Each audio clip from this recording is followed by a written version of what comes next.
Chain മെത്തേഡിന്റെ 5-ാമത്തെ ക്ലാസ്സിലേക്ക് സ്വാഗതം. തുടക്കം മനുഷ്യാവകാശം.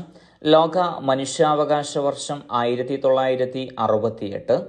1968 കേരള ഭാഷാ ഇൻസ്റ്റിറ്റ്യൂട്ട് ആരംഭിച്ചത്.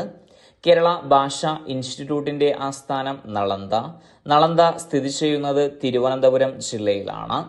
തിരുവനന്തപുരത്തെ നിത്യഹരിത നഗരമെന്ന് വിശേഷിപ്പിച്ചത് ഗാന്ധിജി ദക്ഷിണാഫ്രിക്കയിൽ നിന്ന് ഇന്ത്യയിലേക്ക് എത്തിയത് ഗോപാലകൃഷ്ണ ഗോഖലെയുടെ അഭ്യർത്ഥന പ്രകാരമാണ്. ഗോപാലകൃഷ്ണ ഗോഖലെയാണ് മഹാരാഷ്ട്രയിലെ സോക്രട്ടീസ് എന്നറിയപ്പെടുന്നത്.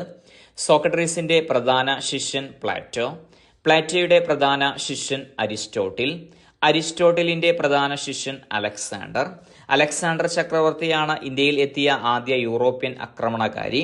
ഇന്ത്യയിൽ കടൽ മാർഗം മുഖേന കച്ചവടത്തിനെത്തിയ ആദ്യ യൂറോപ്യന്മാർ പോർച്ചുഗീസുകാർ.